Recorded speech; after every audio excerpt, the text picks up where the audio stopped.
There are two sets of solutions in case if sloth and torpor, thina middha, obstruct the mind while you meditate.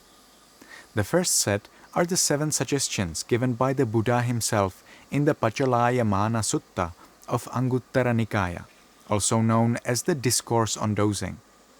The Buddha there advises his disciple Venerable Moggallana that in case of fatigue obstructing his meditation, he changes the object of his meditation practice.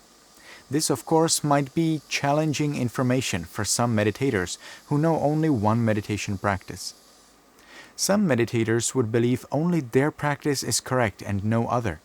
In the Burmese understanding of meditation practices, there are 40 meditation objects for concentration and 22 techniques for observing the mind and the body. Each of them helped a large number of people to develop their mind. You don't have to practice all of them. The intention is to show that there is a variety of methods, and any of them may be essential on your path. You may apply the advice of changing the object of attention also in your daily life. Perhaps it's late at night and you are studying to pass your examination or working on a scholarly paper. Perhaps you are reading a book or answering your correspondence. When fatigue starts to close your eyes, you may change the object of your work for a while and see if that helps you regain energy. However, if you feel half dead with tiredness, be it in meditation, in other tasks, and especially when driving, there is nothing better than to take a nap. We will talk about taking rest in more detail later. The second and third suggestions reflect the customs of the Buddha's time. There, if you wanted to meditate, you were expected to memorize the instruction word by word, including all details related to that meditation practice. Unfortunately, that habit has disappeared, and therefore many teachers spend a lot of time just repeating what they said before, while some of the students don't remember it at all. A reliable source of information on this is the meditation guidebook called Visuddhimagga, a commentary which compiles the stories of enlightened people and the ways how they became enlightened. According to Visuddhimagga, the theoretical part of meditation practice is first to be acquired. This word acquiring, ugganhati, was commonly used in the sense of memorizing a text word by word. It would not work if today's meditation teachers asked their students to memorize the meditation instruction. Most of those students would run away. Therefore, if you attend a meditation retreat today, you are reminded of the instruction several times, in different ways, with more and more details. In some cases, you are not reminded, and then you may misunderstand the practice.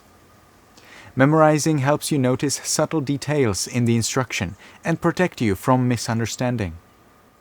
The Buddha advised Venerable Moggallana to think about and analyze the words of the Buddha's teachings he has heard and memorized before. If that didn't help, he would recite them out loud. You may think perhaps singing a song would have a similar effect. However, the words of the Buddha may be even more effective than a song, if the meditator has faith in them. If neither changing the object of meditation nor thinking and reciting the Buddha's words help, we are advised to pull both ears and rub our limbs. If you decide to try this out, remember to do it carefully, gently, and not too forcefully. What is perhaps famous as the remedy for drowsiness is making use of water. The Buddha advises to get up from the seat, rub the eyes with water, and look at the sky dotted with stars. Cool water can do a lot, not just externally, but also when we drink it. Fatigue is sometimes caused by insufficient intake of water. In cold climates, drinking warm water may be a better choice, because when we get too cold from sitting too long, we may need warmth to wake us up. The next advice is most useful if you are already experienced in meditation. The suggestion is to imagine light in our mind. Although it would be dark outside, we would imagine an intense, powerful light shining right into our eyes.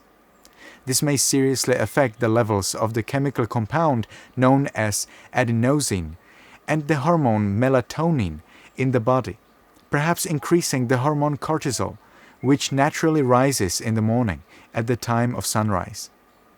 In other words, the meditator would experience something similar to waking up with the rising sun. Finally, the Buddha suggests changing the meditation posture. If we have been sitting, it will be good to stand up and walk mindfully with restrained senses. In meditation centers, we may find a number of walking paths for that purpose. Meditators engage in walking meditation not only to deal with their drowsiness, but also to improve their concentration and insight in various postures. Although the meditator is supposed to try out all these suggestions when they deal with drowsiness, the Buddha is well aware that in some cases none of these will help. Therefore, we are further advised that if none of those suggestions work, we lie down, mindful and aware of the time when we want to wake up. Perhaps you have already experienced a case when you wanted to wake up at a certain time, but you would be wide awake already a few minutes before the alarm clock rang. That probably happened because of your intention to wake up when you went to bed and the firm determination to fulfill it. These were the 7 suggestions given by the Buddha. Let's look at the second set of advice to deal with sloth and torpor, thina middha. These are 6 suggestions given by the Pali commentary to the famous Satipatthana Sutta, the discourse on establishing mindfulness. Has it ever happened to you that after a delicious meal, the only thoughts you would have would be about taking a rest? The meditation guidebook Visuddhimagga already expects that this will happen and suggests that after a meal, the meditator takes a rest and then meditates. However, the time would be spent much better if the drowsiness hadn't arisen in the first place. The remedy for that is simply to reduce the amount of food we eat.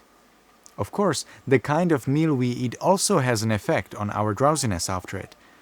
Avoiding meat, reducing oily and fried food, dairy, and certain kinds of fruit such as bananas, we may write off the need for extended resting periods. The next 2 suggestions are comparable to those in the first set of 7. Changing the posture is a generalized version of the Buddha's advice to stand up from sitting and to walk. The original words used by the commentary seem to apply that any change of one's posture is worth a try. There are cases when a meditator is tired while walking. For them, standing or sitting posture might be the solution. Concentrating on the image of light created in one's mind has been already discussed.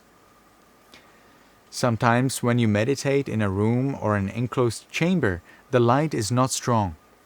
I have seen a number of meditators turning off the light when they meditate in the evening. That idea is neither suggested by the Buddhist scriptures, nor will it support the meditator's wakefulness. When you turn off the light, your body starts to create chemicals needed for sleep. You will then easily fall into drowsiness and lose your mindfulness. I, therefore, do not recommend turning off the light when you meditate in the evening. Instead, keep the light on or light a candle in front of you. If the air in your room is not fresh enough, open the window or go outside of your room or the building and meditate under the open sky. The last 2 suggestions cannot be applied if you're alone.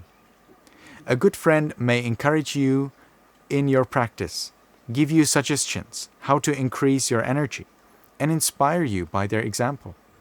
Then, if you talk with a good friend about a suitable topic, it may increase your enthusiasm in the meditation practice, develop joy in your mind, and create trust in your further endeavors.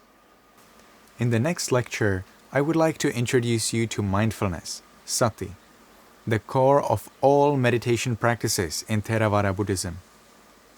We will look at the practice of establishing mindfulness in its basic form, namely the awareness of postures and daily activities.